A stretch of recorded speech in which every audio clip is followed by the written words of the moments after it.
What's up guys, bienvenue au Podcast Castleman.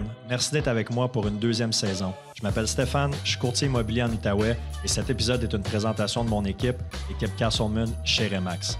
Nos 3 mots d'ordre dans l'équipe, c'est la simplicité, l'authenticité et l'efficacité, puis on s'efforce de mettre ça de l'avant dans chacune de nos transactions. Donc pour tous vos projets immobiliers, que ce soit l'achat, la vente, l'investissement, du côté résidentiel ou commercial, contactez-nous. Je suis fier aussi de vous dire que cet épisode est commandité par mes boys de chez Subaru Outaouais. La réputation de la traction intégrale de Subaru est plus à faire et si vous voulez un service vraiment sa coche, c'est au 965 boulevard Saint-Joseph que ça se passe. Pour les gens qui écoutent sur YouTube, si vous voulez m'aider et m'encourager, je vous invite à vous abonner à ma page. N'hésitez pas à liker, commenter, puis surtout à partager l'épisode avec un maximum de personnes. Donc sur ce, merci beaucoup pour votre écoute et puis bon épisode.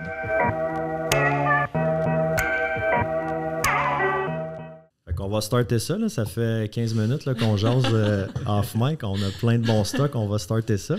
Fait que j'étais avec Gabriel Camiré et Catherine Rattel de Cadence Coaching. Yes. Comment ça va? Ça va bien toi? Yes, on tourne ça dimanche matin, ça fitait dans nos horaires, fait que merci d'avoir accepté l'invitation. Bien, merci de nous avoir.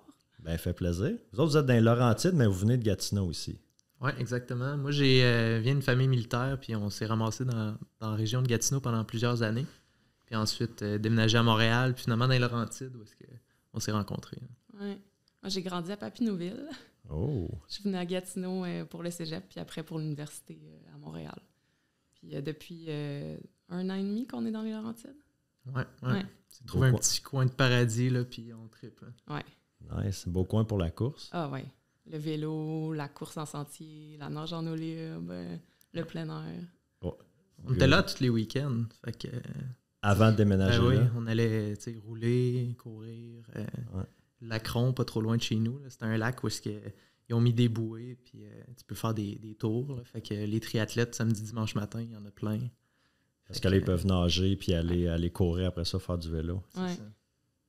Cool. Avec mes sœurs, on vient de faire un offre d'achat cette semaine sur un condo à Tremblant. OK. Là, ça devrait se concrétiser. En tout cas, je ne veux pas spoil là, si jamais on y a quelque chose, mais ça devrait se concrétiser. Puis on était entre le village de Mont-Tremblant puis la montagne. Ouais. Juste entre les deux, un petit condo qu'on va avoir là. Fait que, ouais, très cool. On va pouvoir aller courir ensemble dans votre patelin. Pas trop loin. Ouais. Allez-vous faire de la location? C'est quoi les plans? Allez-vous le garder? Ça va être locatif, oui.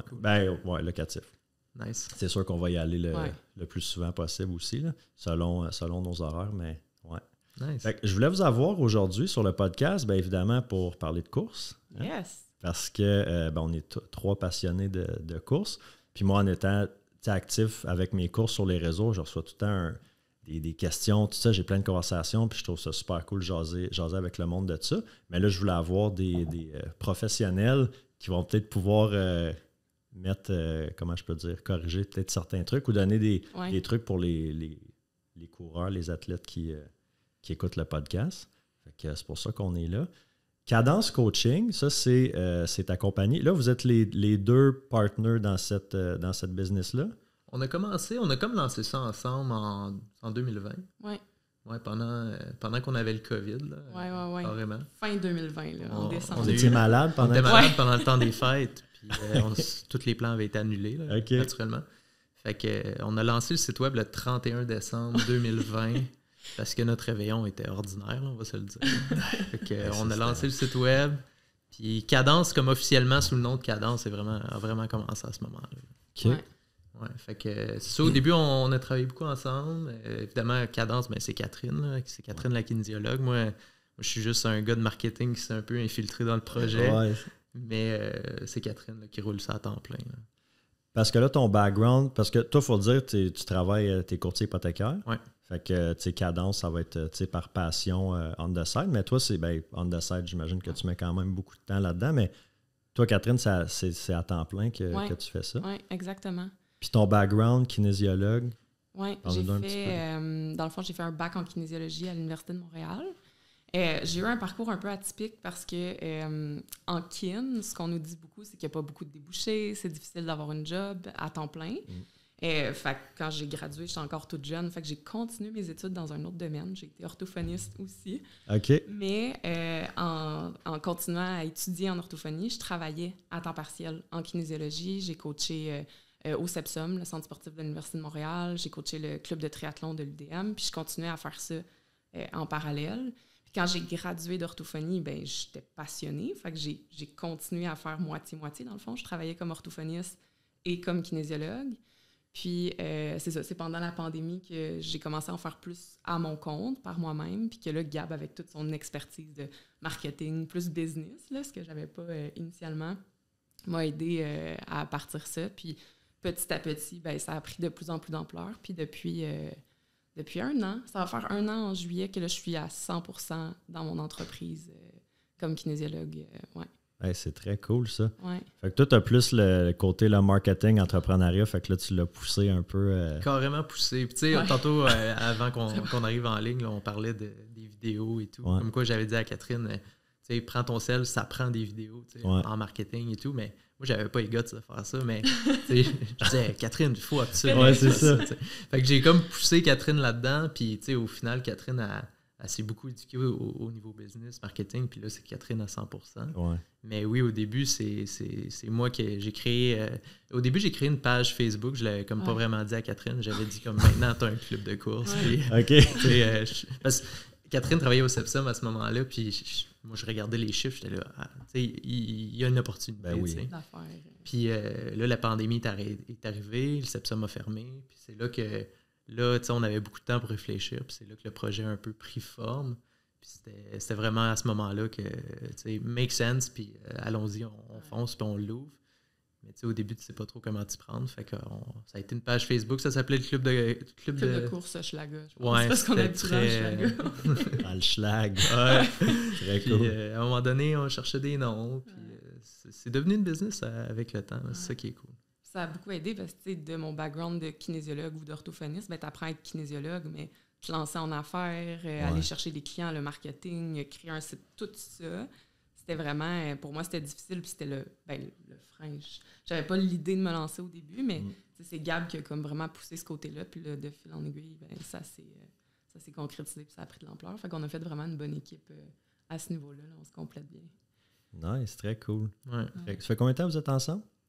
Ça fait 5 ans. Hein? Ouais.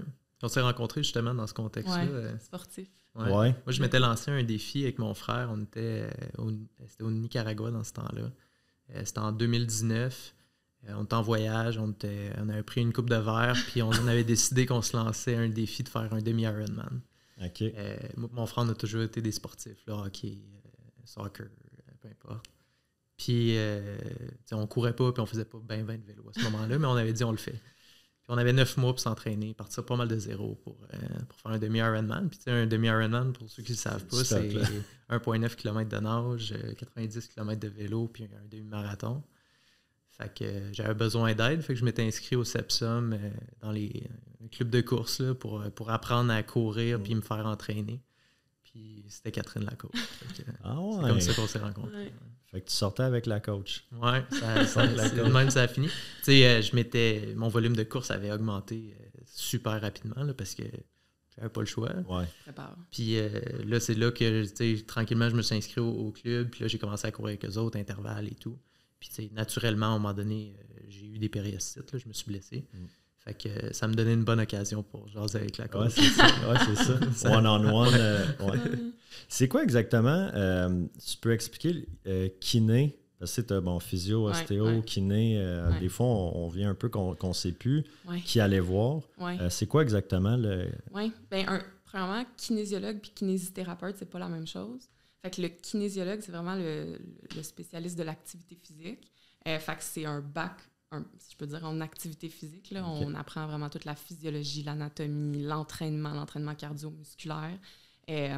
Après ça, il y en a qui se spécialisent dans différents domaines, là, plus la performance, plus la promotion des saines habitudes de vie, en réadapte un peu, mais c'est c'est vraiment quelqu'un qui se blesse n'ira pas voir un kinésiologue d'emblée, c'est parce qu'on ne peut pas poser de diagnostic. Je sais que les physios non plus, ils n'appellent pas ça des diagnostics, mais quelqu'un qui a une blessure va aller consulter soit un physio ou un ostéo ou quelqu'un, mais le kinésiologue, ça serait peut-être plus qui travaille en réadap le après. C'est quelqu'un qui s'est foulé une cheville et qui doit renforcer les muscles. Okay. Mais là, le kinésiologue peut faire un programme d'entraînement qui est plus adapté. Fait que c'est vraiment au niveau plus de l'entraînement, de l'activité physique. Peut-être plus dans la prévention puis la préparation que la guérison de... Oui. Okay. Fait qu'il faut que les gens viennent te voir avant de se blesser. Oui, vraiment, parce que, dans le fond, dans le contexte, moi, je travaille avec les sportifs d'endurance. Cadence Coaching, c'est vraiment pour les coureurs, course en sentier, triathlon. C'est vraiment notre clientèle. Okay. Puis, on fait des plans d'entraînement, puis justement, on s'assure que la progression soit adéquate pour éviter de se blesser. Fait que ça aide beaucoup de suivre un plan, justement, pour ne pas en faire trop, puis de blesser, puis là, devoir aller voir un professionnel comme un physio. Oui. C'est souvent ça, on veut en faire trop. Puis, tu sais, j'avais Richard Turgeon, là, je sais pas comment que les épisodes vont sortir, mais sûrement l'épisode de la semaine passée, c'était sûrement avec Richard. Puis, il disait, c'est ça, tu sais, mettons, à ce temps-ci de l'année, tu as du monde qui ont fait du ski de fond ou, tu sais, peu importe, tout l'hiver, qui n'ont pas nécessairement couru, sortent au mois d'avril, le mois de mai, cardio est là, bang, ils disent, on va aller faire 1h30, 2 heures, se blesse. Puis, tu sais, on veut tout le temps en faire un peu plus. Je ne suis pas blessé, je suis correct, je peux... ou la récupération, des fois... tu sais, comme là, hier, j'ai fait un ultra, un backyard, 81 kilos. Puis là, étonnamment, matin, je suis quand même comme... Les jambes sont bien. Tu m'entendais courir dans les escaliers en descendant. J'aurais peut-être le goût, tu sais, d'aller faire juste comme un 5 kilos peut-être de... Mais là, je dis non, il faut que j'écoute mon coach. Puis là, non, il m'a donné congé. C'est ça qui est tough quand tu es passionné, tu as le goût de sortir. Puis surtout quand ton réseau se met à courir. Là, le vendredi soir, c'est une course avec les chums. Puis après ça, on va manger une bonne bouffe. Fait que tu sais, quand tout ton cercle court, puis quand tu es passionné, tu veux en faire plus. Mais à la course à pied, il faut que tu fasses attention. Puis, en tout cas, de ma perception, j'ai l'impression souvent, justement, c'est les gens qui sont super en forme en partant. Tu sais, des anciens athlètes qui se lancent dans la course à pied. Ils deviennent comme excessifs là-dedans, puis les dangers de blessures sont quand même assez intenses. Oui, parce que c'est au niveau musculo-squelettique qu'il y a un impact. Fait que même si c'est au niveau cardio, même si tu as la capacité de courir longtemps, ton corps n'est pas nécessairement prêt. Puis il faut mettre un stress progressif pour qu'il s'adapte. Puis c'est pour ça que la course à pied, il y a énormément de blessures. Ouais. C'est drôle souvent, puis peut-être que vous, c'est pareil. Quand des gens qui ne courent pas, mettons, voient que tu as fait un 15 km, tu dis, mon Dieu, 15 km... des fois, tu cours un marathon, je fais même pas ça en char, 42 km. Mais tu sais, 15 km, my God, j'aurais de la misère à courir 1 km. Puis souvent, les gens pensent à cause de leur cardio, mais quand tu commences à courir, tu te rends compte que le cardio, ça se développe vraiment vite, puis beaucoup plus facilement qu'on pense. C'est l'endurance musculaire qui devient que ça se développe, mais c'est plus long, tu sais. Oui, définitivement. Il faut que tu te donnes le temps aussi. Puis, tu sais, quand tu progresses, tu sais, au début, quelqu'un qui commence à courir, ton premier 5, ton premier 10, t'es comme « Oh wow, tu sais, c'est une longue course. » Puis là, tu progresses beaucoup. Puis maintenant, ton cours est plus longue. Puis tu regardes ça, t'es comme « Ah, finalement, c'était pas si pire. » Parce que ta norme devient quelque chose de plus long. Puis ton corps est adapté. Puis là, t'es capable. Mais au début c'est un challenge. Oui, mais le corps s'habitue vite. Votre clientèle, c'est-tu... Parce que là, tu m'as dit course en sentier, puis triathlon. Puis c'est-tu des athlètes débutants? C'est-tu des... la moyenne là, amateur intermédiaire ou vous allez coacher des quasiment professionnels aussi, professionnels? Non, pas professionnels. C'est vraiment... on a 2 volets. Là. On a des entraînements de groupe. On a des clubs de course dans les parcs à Montréal puis dans les Laurentides. Puis on a tout ce qui est de la planification d'entraînement individualisée qui se fait 100% à distance. Puis, mettons, dans nos entraînements de groupe, souvent, on va avoir comme le niveau 1, niveau 2. Fait que course niveau 1, c'est des personnes qui veulent s'initier à la course à pied ou qui courent de façon moins assidue puis qui ne pourraient pas déjà faire des intervalles. Puis le niveau 2, ça va être vraiment des intervalles de course à pied, donc des coureurs qui courent déjà. Puis le niveau va être vraiment varié. Tu as du monde qui font des marathons sub 3 heures, puis tu en as qui courent des demi pour le fun en 2h30. Là. Fait que c'est vraiment autant des personnes qui veulent plus s'initier que des personnes qui s'entraînent déjà, mais qui ont envie de s'améliorer puis de pousser. Mais c'est du monde qui ont une job, qui ont des familles, puis qui font ça pour le fun, qui se lancent des gros défis, là, puis qui ont le goût de se challenger, mais qui font ça quand même pour le fun. Puis en planification d'entraînement, même chose. Là. On a un peu de tout. Là, ouais. Fait quelqu'un qui est un peu sa brosse comme Gab qui disait « Je vais faire un Ironman, un demi-Ironman dans 9 mois. » C'est notre client cible. C'est ton client.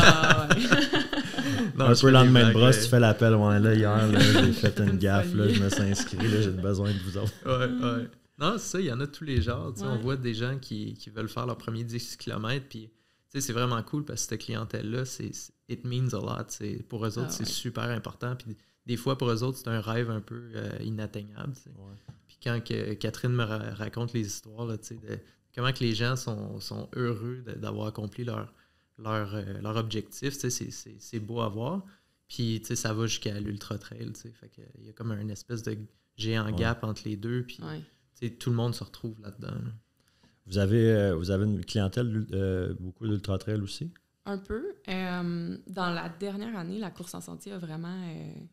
ça a comme popé. Ouais. Tout le monde s'est mis à faire de la course en sentier. Fait qu'on a de plus en plus de coureurs de sentier. On en a quelques-uns qui font de l'ultra, mais autant on en a qui veulent faire des 20, des premiers 30 en trail, qu'un de mes athlètes s'entraîne pour la Diagonale des Fous en octobre prochain. Là, ça n'a pas rapport. Ouais, c'est ça. C'est qui l'athlète? C'est Pierre-Jules Arnaud, mais il n'est pas nécessairement connu. Mais, il en fait, c'est un natif de c'est vrai. l'île de la Réunion. Ouais. Ouais, si je ne me trompe pas, eux autres, ils ont comme des... je pense qu'ils ont des passes spéciales là, pour les résidents ou les locaux là, qui peuvent accéder plus facilement à la course. Là. Fait que, lui, il l'a déjà fait. Oui, il l'a déjà fait. Ça va être la deuxième fois. Son père habite encore là-bas. Puis, OK. Justement, hier, quand on faisait des books à Fortune, il y a Geoffrey Lorrain, qui est un coureur d'ici, qui, je ne sais pas si vous connaissez, en tout cas, qui est venu courir avec nous autres. Puis lui, il l'a fait, la Diag, l'année passée. Puis là, on parle de quoi? Un 165 km ultra technique. Il dit, j'ai jamais vu des sentiers techniques comme ça. Mais avec un... Combien de plus? 7000? C'est impressionnant. Là, mais... Si je ne me trompe pas, tu traverses l'île, l'île de la Réunion au grand complet. Puis je ne me trompe pas, c'est volcanique dans ce coin-là. Puis bref, tu montes les volcans. Ouais. C'est costaud. Là. Ouais, vraiment. Ouais. Comment vous structurez vos programmes de course? Tu m'as parlé d'intervalles. Ouais. Comment tu vas structurer tes blocs? Dans le fond, à un athlète, là, comme une planif d'entraînement. Quelqu'un qui dit, mettons, moi, je veux faire le Army Run là, en octobre. Là. Ouais. C'est ça, octobre, septembre? Septembre, oui. En tout cas, qui signe pour un demi ou un marathon avant une course, comment vous allez structurer les ça va vraiment dépendre de l'expérience de la personne. Dans le fond, on commence toujours avec une consultation initiale. Là, mettons, quelqu'un qui veut commencer pour justement jaser de c'est quoi son expérience, c'est quoi son volume d'entraînement actuel, est-ce qu'il a déjà fait des intervalles ou pas. Fait que c'est sûr que je vais te répondre généralement, mais ça va beaucoup dépendre parce que avant de te mettre à faire beaucoup de volume puis des intervalles, il faut que tu aies cumulé du volume à basse intensité. Mais globalement, un coureur, par exemple, pour un demi-marathon, un marathon, tu veux plusieurs sorties dans ta semaine, de 4 à 5, ça va dépendre ou plus. C'est sûr qu'il va y avoir une séance plus clé, une séance d'intervalle, des séances plus easy run, basse intensité, plus longue sortie. Puis ça dépend à quel stade dans l'année. Tu vas vraiment périodiser l'entraînement parce que tu ne peux pas tout développer en même temps, mais il y a plein de choses que tu veux développer comme coureur pour être un bon coureur complet. Donc, ça dépend vraiment du moment de l'année.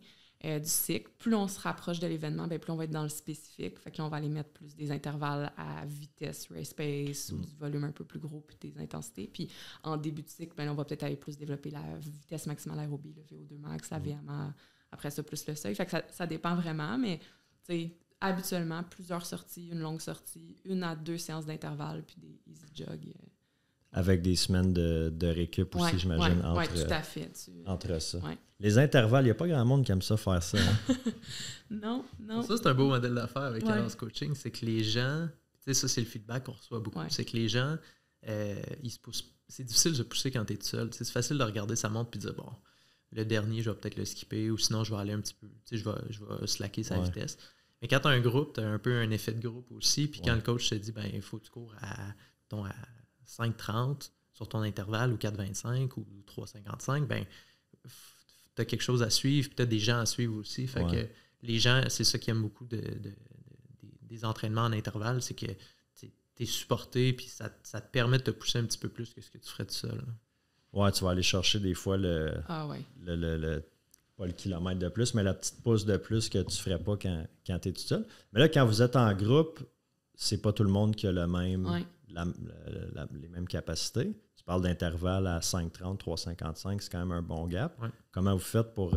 vous êtes dans la ville, là, vous courez? Oui, on fait ça dans des parcs. Fait que souvent, on va avoir des boucles. Puis ça, c'est super important dans le modèle d'affaires de Cadence Coaching. C'est inclusif. Tout le monde a sa place. Puis on va faire en sorte que les entraînements, tout le monde arrive à se pousser puis à y aller à leur rythme.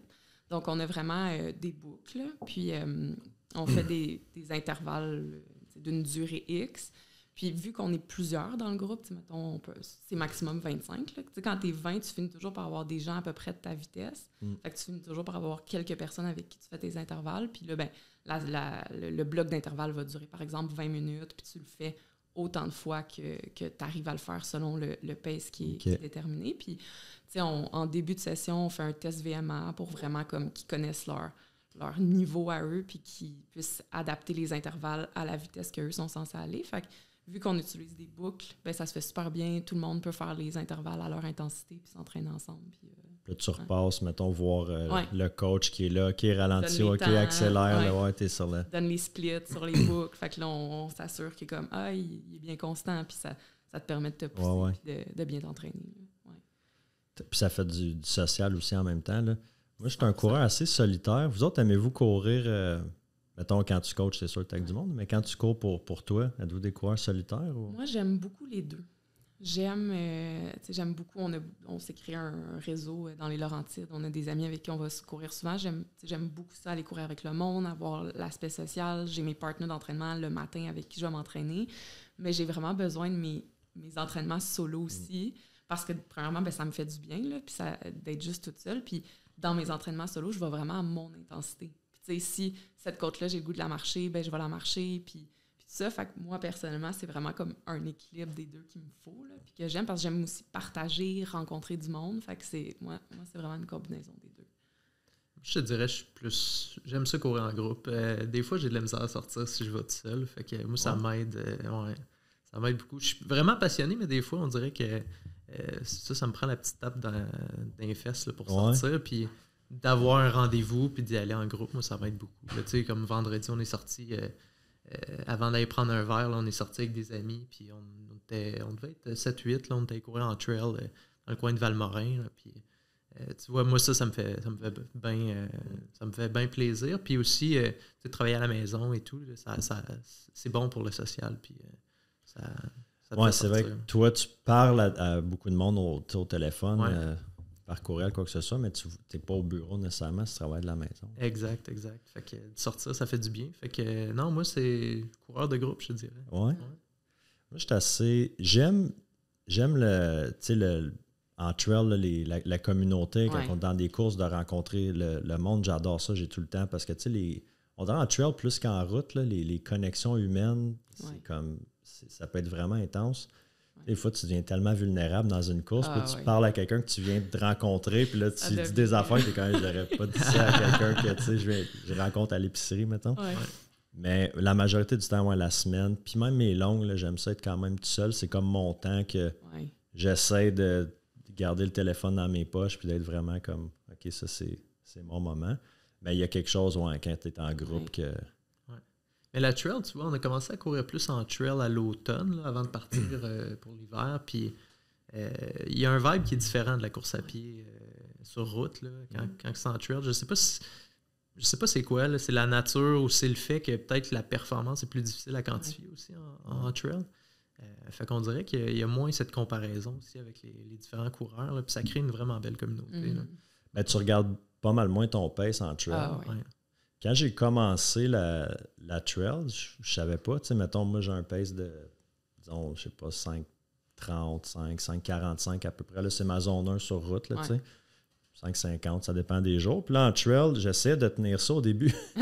Puis là, tu sais, bon, dans le parc de la Gatineau, on a quand même des bons dénivelés. C'est pas Charlevoix, mais on a... Je disais, je suis normalement soufflé pour du 6 minutes, 10 kilos, mais à un moment donné, j'ai comme compris. Rajoute une bonne minute là, quand tu es en trail parce que c'est pas ça pantoute. Là. Puis c'est ça, c'est moins compétitif peut-être. Là. Ça veut rien dire. Tu sais, ton pace, tu peux moins te comparer. Tu sais, sur Strava ou quoi que ce soit, les courses sur route, le monde, tu vois le pace, ça veut dire quelque chose, mais en sentier, le pace, il veut rien dire parce que c'est technique, c'est pas technique, le dénivelé. C'était-tu de la boîte parce qu'il y a plus? Oui. Fait que tu décroches un peu aussi des chiffres puis des statistiques, puis il faut que tu t'écoutes, puis il faut que tu apprennes à t'écouter parce que justement... Tu te compares-tu sur Strava? Moi, non. Je suis... mais c'est un enjeu que j'ai énormément là, avec mes athlètes, avec le monde que j'entraîne, parce que c'est la zone 1, là, le Easy Run, les gens ont de la difficulté à le respecter. Puis Strava contribue négativement à ça parce que tout le monde voit les paces de tout le monde, puis là, ils veulent pas... Mais là, je te dis maintenant, non, ça a été un cheminement. Mais maintenant, je vais faire mes Easy Run, puis j'ai fait 7 journées-là, j'ai le goût d'aller à des fois même 6,30, 7 du kilo, je vais le faire, puis... Des fois, c'est pas ça non plus, mais Mais je travaille beaucoup ça avec les sportifs qu'on coach. Là. Assumer son pace. Ça, c'est quelque chose que beaucoup de gens ont de la difficulté avec. Puis je l'ai vécu au début, puis avec Catherine, Catherine m'a un peu éduqué par rapport à ça. Fait que là, ça va, mais c'est quelque chose qu'on voit. Même les gens qui disent « Ouais, je cours lent », puis ils savent qu'ils doivent courir plus lent. Mais tu regardes, puis ils courent pas vraiment le vrai lent qu'ils devraient. Ils sont comme un 15-20 secondes trop vite. Facile. Des fois une minute, là, tu sais. Il y en a que, c'est ça, c'est difficile, puis je pense que Strava contribue. Tu sais, Strava, les réseaux sociaux, là, ça contribue beaucoup à ça. C'est important, parce que j'aime ça, assumer son pace. C'est vrai, j'ai été victime de ça quand j'ai commencé aussi, c'est sûr. Puis aussi, peut-être, tu sais, j'aime ça me donner entre temps et temps, dans le sens qu'une journée, ça se peut que... Il y a des journées, là, je suis à quasiment 6 minutes, puis je crime l'heart rate est haut, tu sais. C'est quoi le... Encore hier, je me suis fait poser je parlais avec une coureuse qui était là hier, puis elle dit « je comprends rien, moi, vos zones. » Je dis « t'es-tu capable de jaser en ce moment? » Elle dit « Oui, j'étais en zone 1, là. Capable de... Mais, tu sais, plus concrètement, là, pour quelqu'un qui commence ou qui ne sait pas... C'est normal que les gens sont mêlés parce que ça va être aussi différent. Puis il faut que... Est-ce que tu utilises les ondes de pace? Est-ce que tu utilises les ondes de fréquence cardiaque? Est-ce que tu utilises une échelle de perception de l'effort? En testant, en faisant comme un test de vitesse maximale aérobie, c'est pas mal un test. Là, VO2 max. Oui, exactement. Si on peut le faire sur tapis, sur vélo, il y a une couple de façons de le faire. Exactement. Bien là, tu peux déterminer des zones qui vont être estimées là, parce que ça reste des tests indirects. La meilleure façon, ça serait de faire un test direct. Avec Cadence Coaching, on offre des tests de lactate maintenant qui permet, comme tu prends vraiment... on n'a pas besoin de faire ça, là, mais ça permet vraiment physiologiquement d'identifier tes zones. Bon, ça, c'est un autre niveau si tu veux vraiment les connaître, mais par toi-même, tu pourrais vraiment faire un test, soit un demi-Cooper où tu pars puis tu fais un 6 minutes meilleure moyenne, puis là, ça estime un peu ta vitesse à VO2 max. Puis à partir de ça, tu peux établir tes zones en fonction du pace. Puis tu peux utiliser aussi les fréquences cardiaques. En faisant un test maximal, tu vas atteindre ta fréquence cardiaque maximale parce que tu veux vraiment connaître ta vraie fréquence cardiaque maximale, pas estimée avec un calcul. Puis ta fréquence cardiaque de repos, puis là, avec ça, tu peux établir des zones en fonction de tes fréquences cardiaques. Donc, ça va être vraiment différent d'une personne à l'autre. Mais sinon, l'échelle de perception de l'effort, ce qui arrive, c'est que c'est ça que tu veux utiliser. Un easy jog, c'est censé être facile. Tu veux rester en bas de 4 sur 10 de perception de l'effort. Mais les gens, ils ont de la misère à le respecter. Fait que c'est pour ça souvent que je vais en donner 2. Je vais établir des zones qui n'est pas un chiffre précis, comme tu as dit tantôt, entre ça et ça. Puis écoute-toi là-dedans, puis d'utiliser plus qu'un indicateur. Puis, on dit d'être capable de parler, mais ça serait être capable de chanter, de crier, de comme raconter en continu ta fin de semaine, parce que là, c'est trompeur. Tu dis quelques phrases, mais finalement, tu es en zone 3, puis là, tu n'es pas dans la bonne zone. Fait que c'est normal que les gens sont mêlés parce qu'il y a différents indicateurs, mais ça se calcule. Puis aussi, été-hiver, c'est pas la même chose. 100%. Course à la glace ou dans la neige ou... dans la montagne. Ça ne veut rien dire. Moi, j'y vais maintenant à cause que, tu sais, justement, je fais de la trail aussi, puis je cours dehors l'hiver. J'y vais vraiment perception de l'effort. Après une couple d'années, tu viens qu'à... Mais c'est sûr que des fois, là, c'est zone 1, puis je suis comme, il me semble qu'aujourd'hui, je fais le mieux, là. Puis ça va être bon, mes stats Strava, là, je vais courir à 5-15. Mais bon pour le moral. Oui, c'est ça. Il y a un de mes chums, il me disait ça en joke tout le temps, c'est bon pour les stats, parce que, mettons, il dit le dernier kilomètre, on le gonne, on faisait un 10, 12. Ça va être bon pour nos stats. Il me disait ça un peu en joke, mais c'est vrai qu'il peut avoir une pression. Ah oui, vraiment. Puis, tu sais, Strava, c'est le réseau social des coureurs, des sportifs d'endurance. Puis tu entends souvent ça, sur Strava, le segment Strava, t'as-tu vu sa course sur Strava? Puis c'est drôle que c'est quelque chose que tu remarques, toi, avec tes clients. Là. Ce que j'aime dire, tu sais, c'est pas dans tes petits entraînements qu'il faut que tu montres quel coureur que t'es. Tu sais, si tu veux montrer que tu cours vite ou quand tu veux courir vite, ben fais-le dans les courses, fais-le dans tes intervalles, fais-le dans les bons moments. Puis c'est là que ça monte un peu plus. C'est quoi, tu sais, tes easy run? Ça veut rien dire. Mais là, c'est éduqué par rapport à ça aussi. Là. Quand je vois Mathieu Blanchard courir du 6 km, là, c'est exactement ça, j'allais dire. Je pense que Mathieu Blanchard, il avait été à un podcast, je ne me rappelle plus exactement lequel, mais bref, ce qu'il disait, c'est quand ses amis montréalais, là, coureurs comme vous et moi, là, l'invitent pour aller courir, il refuse parce qu'il dit qu'il court trop vite. Puis le gars, c'est un des meilleurs en trail sur la planète. Là, fait que, ses amis courent trop vite. Trop vite pour lui, à l'entraînement. T'sais. Ah ouais, parce qu'ils veulent le pousser ou juste parce que... Juste parce que leur pace de zone 1 là, est trop rapide. T'sais. Fait que lui, justement, il court à 6:30. Il va aller jogginer, puis c'est ça qu'il faut au final. Là. Quand j'avais couru mon marathon en préparation, là, je courais tout le temps autour de 6:30. À un point tel qu'à un moment donné, Catherine a dit, il faudrait que tu accélères un petit peu. Mais un peu. Mais tu sais, c'est 115 battements. C'est ça. Le gars prenait... Oui, parce que ton marathon, tu sais, t'étais à 4:30. Mais tu veux... Puis ça aussi, c'est un marathon à 4 minutes 30 du kilo? Oui. Qui donne comme 3h10 sur le piton. C'est très, très, très solide. Ça, c'était bien. Dans ce temps-là, je courais plus, mais... mais tu sais, juste pour donner un comparatif là, aux gens qui nous écoutent, là, je courais à 6 minutes du kilomètre la plupart de mes courses. Dans ton zone 1. Ouais. Ça peut être un bon indicateur qui pourrait parler aux gens, là, mais ton pace marathon, t'ajoutes 1 minute, puis ça pourrait être estimé ta zone 1, ou ton pace 5 km, ton meilleur 5 km, t'ajoutes 1 minute 30 sur ton pace, puis ça estime ta zone 1. Fait que dans ton cas, tu sais, ton vrai zone 1 aurait été 5:30. Mais ce qui arrive, c'est que ton zone 1, tu peux jamais être trop lent, tu peux juste être trop vite. Fait qu'en cas de doute, tu peux aller plus lent. Fait que c'est... Ouais.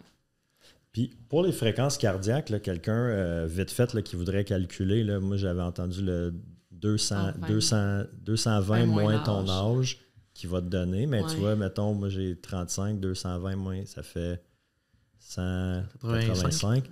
C'est pas vraiment... On se rend compte finalement... Mais ça, c'est ta fréquence maximum. Ouais. Mais tu sais, souvent, c'est pas vrai, là, mais quand je fais des intervalles, ou même des fois des grosses montées, je vais monter à 190 et un peu plus. C'est normal parce que ce calcul-là, on se rend compte qu'on l'a beaucoup entendu, mais il est vraiment pas valide parce qu'il y a c'est tellement individuel. Il y en a que leur fréquence cardiaque monte beaucoup plus haut, d'autres beaucoup plus bas. Fait que la meilleure façon, c'est vraiment de tester, faire un test max, là, part sur un 5 minutes all out, là, cours le plus vite possible. Puis là, ta fréquence cardiaque maximale que tu as atteint en fin de test, ça, c'est ta vraie fréquence cardiaque maximale. Ça va être beaucoup plus... ça va être plus représentatif de ta vraie FC max. Ouais, tu vas le voir. À quel point on peut se fier sur... on a toutes des bonnes montres, là, je pense. Tu as quoi, une Garmin? Garmin, on a toutes des bonnes montres. Mais à quel point qu'on peut se fier à ça versus mettons, le chest strap ou... Oui. Je me fais souvent poser la question. J'ai pas été énormément lire là-dessus, là, mais ce qu'on entend, c'est que c'est pas très fiable. Le poignet, là, c'est pas très représentatif. C'est beaucoup mieux d'utiliser la sangle. Sangle? Oui. OK. Sangle. Là, je viens d'apprendre un mot. Moi, je dis le chest strap. La sangle. Oui. Qui va être beaucoup plus représentative. Fait que, au poignet, ça donne une idée. Ça va être ta mesure aussi à toi. Là, fait que d'une fois à l'autre, ça va te donner une idée, mais ça ne sera pas nécessairement représentatif de tes vraies fréquences cardiaques. Puis c'est ça, c'est que ça peut bouger. Ça peut bouger, c'est pas nécessairement représentatif. Hier, j'étais vraiment en zone... c'était même pas 1, c'était 0.5 peut-être. C'était comme 7. Ça me disait 185 en données. Je disais, non, c'est sûr que ma montre, elle capote. T'aurais pas toffé 80 km comme ça. 180. Mais c'est ça, fait que des fois, faire attention à ça. C'est pour ça que j'aime perception de l'effort aussi, parce que des fois, la montre, c'est ça, est un peu off. Là, j'essaie la Oura Ring que j'ai depuis 2 semaines. Mais ça prend la fréquence cardiaque aux 5 minutes. Okay. C'est vraiment pour calculer dans ma journée. Non, c'est pas pour l'entraînement. Mais Je pense que ça va être plus précis pour mon rythme au repos puis ma variation la fréquence cardiaque. Ouais. Puis c'est quoi l'avantage d'une bague comme ça? C'est principalement... Pour vrai, c'est un gadget. C'est vraiment un gadget. C'est pour la récupération puis le sommeil. Okay. La montre, elle va donner, parce que c'est un petit peu les mêmes sensors qu'il y a de toute façon, ça va te donner quand même des bonnes indications, mais j'étais curieux de comparer les deux. Puis c'est plus précis avec la bague. Ça me donne un score de sommeil, ça va calculer le taux d'oxygène dans le sang, le temps que ça prend avant de t'endormir, fréquence cardiaque, variation cardiaque.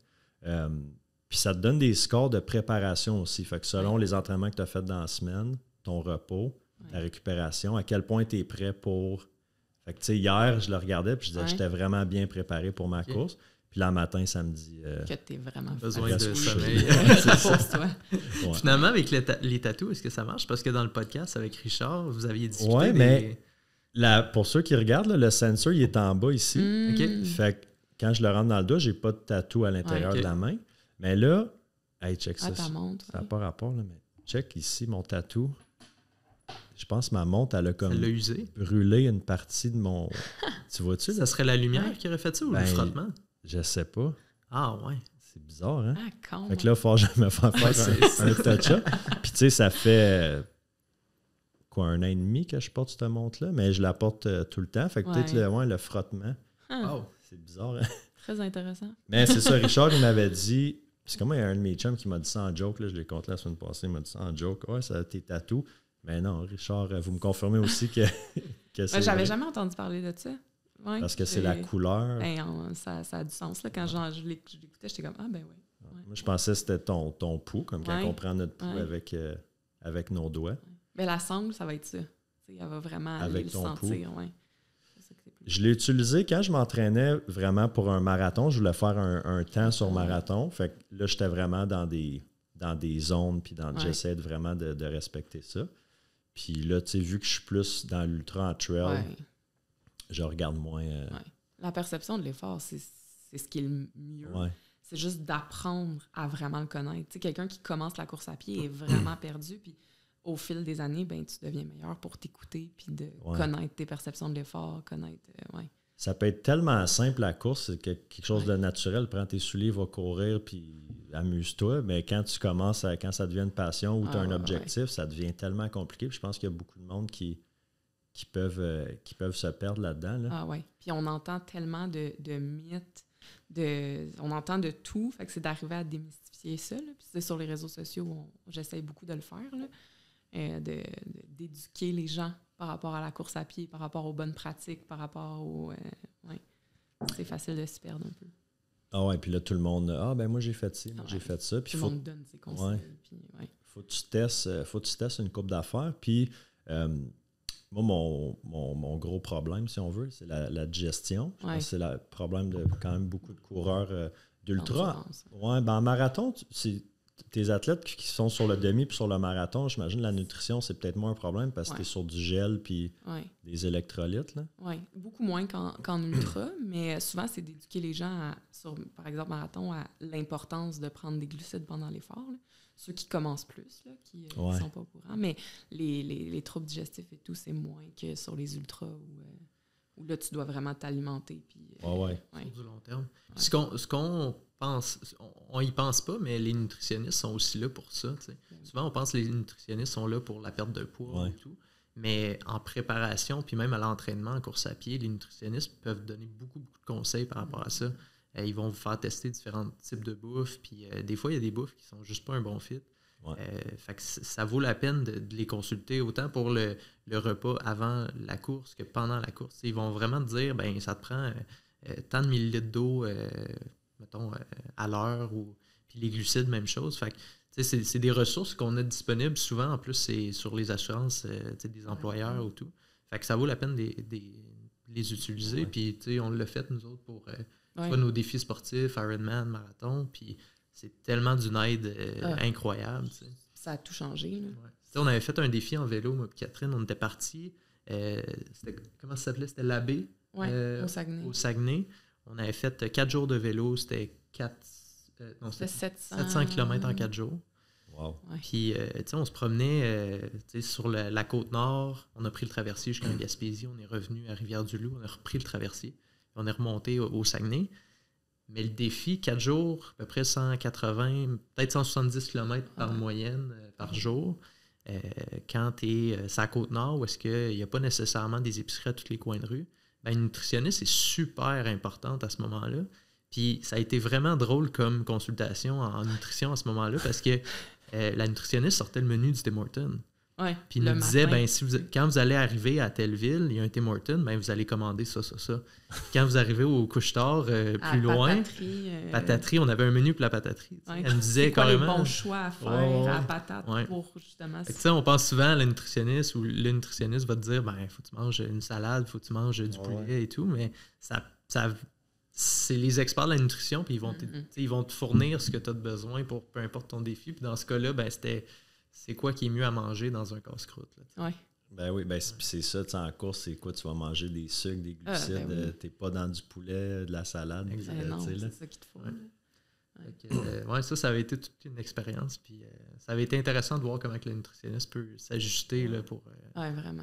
N'avez-vous une qui travaille avec vous autres à Cadence? Pour l'instant, on n'en a pas une qui travaille dans Cadence Coaching. Là, j'ai 2 nutritionnistes à qui on réfère, qui sont des nutritionnistes que j'aime beaucoup, puis qui sont spécialisés dans le sport, puis tout. Mais je te dirais qu'à moyen long terme, c'est quelque chose qu'on pourrait ajouter parce que ça va tellement ensemble. Les sports d'endurance et la nutrition, tu peux être super prêt, super bien entraîné, on te fait le meilleur plan du monde. Si ta nutrition n'est pas prête, ça va être difficile. C'est tellement complémentaire qu'on n'en a pas à l'interne, mais on réfère toujours, puis on réfère beaucoup. C'est vraiment important. Puis, tu regardes, mettons, je faisais plus du fitness avant, puis fitness, c'est ton entraîneur, il te fait un plan d'entraînement, un plan alimentaire. Ça va ensemble souvent. Puis, en course, j'ai comme un peu continué à manger ce que je mangeais avant.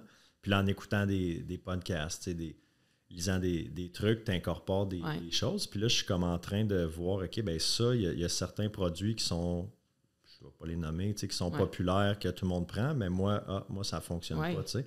Fait que là, OK, comment je peux switcher ça? Là, j'ai comme compris, il faut que je coupe. Parce que hier, je l'ai vécu, ça a super bien été. Vendredi, j'ai mangé aucun gras, aucune fibre. Okay. Une de mes amis qui a une très bonne expérience en nutrition, puis elle a dit mange pas de fibres. J'ai dit, OK, moi je pensais pas que mettons des brocolis, ça allait être mauvais, mais disons, coupe toutes les fibres, pas de gras. Puis j'ai mangé plus liquide en début de journée, des compotes, des gels. Puis je pense que mon problème, c'est que avant, j'avais peur de bunker. Fait que là, je me suralimentais peut-être. Puis il y a un entraînement aussi de l'intestin à faire. 100%. Comme n'importe quoi, tu sais. Faut que tu l'entraînes dans tes entraînements. Ça se prépare à l'avance, là. C'est souvent ça. Le monde s'entraîne, font leurs entraînements, puis là, 2 semaines avant l'événement, là, ma nutrition, mais c'est pendant ton entraînement, tu veux tester dans tes longues sorties, tu testes ta nutrition parce que ce que ton ami prend, ça ne fonctionnera peut-être pas pour toi.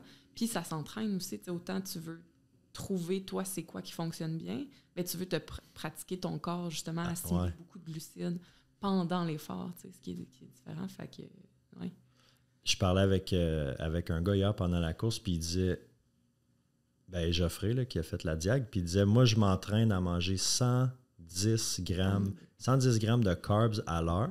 C'est du stock. C'est vraiment du stock.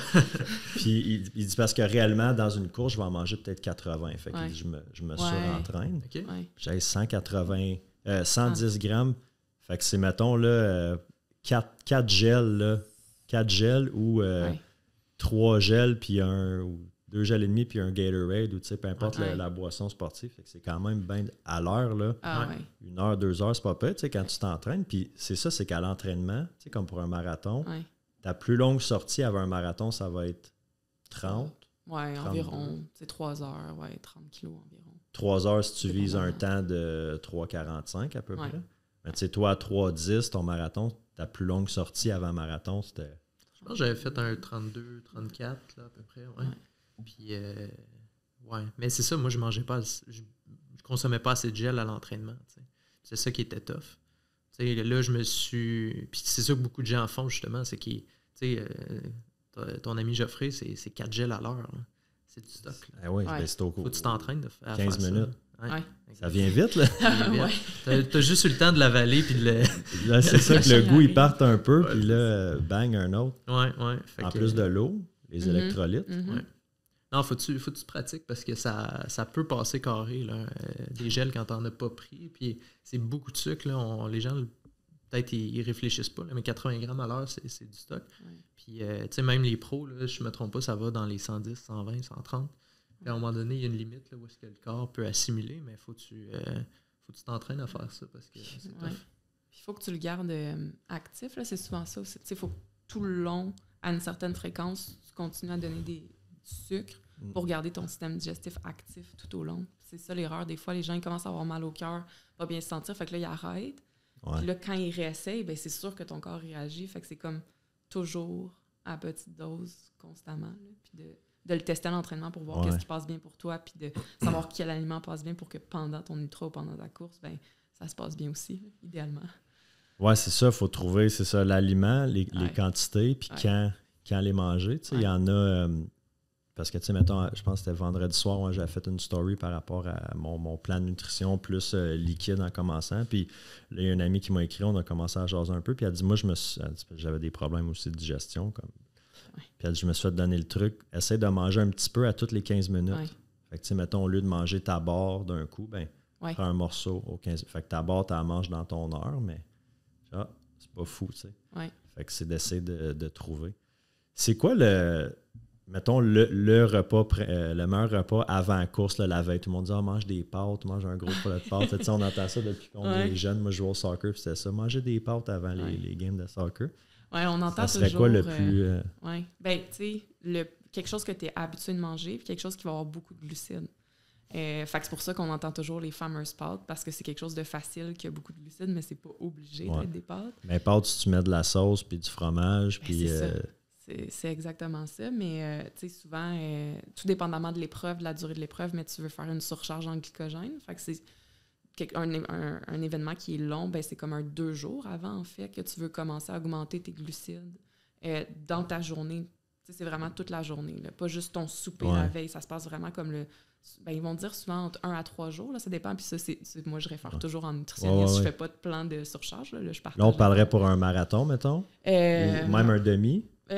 Demi, ça pourrait être, par exemple, une journée, ou ça dépend en combien de temps tu fais ton demi. Parce que souvent, quand c'est en bas d'une heure et demie, c'est ça. Effort de 2 heures et plus, là, c'est les 2 jours avant où là, tu sais, autant déjeuner, dîner, souper, collation, tu veux augmenter ton apport en glucides.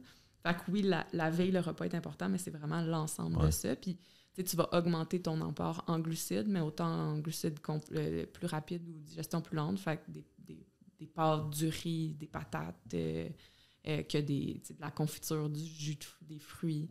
Fait qu'il n'y a pas... Pour vrai, le repas idéal, là, je dirais, c'est quelque chose que tu es habitué de manger, que tu as testé la veille de tes entraînements, puis tu veux limiter, tu l'as nommé tantôt, là, les fibres. Dans ta surcharge en glycogène, tu vas faire des choix plus pain blanc au lieu de pain brun, riz blanc au lieu de riz brun.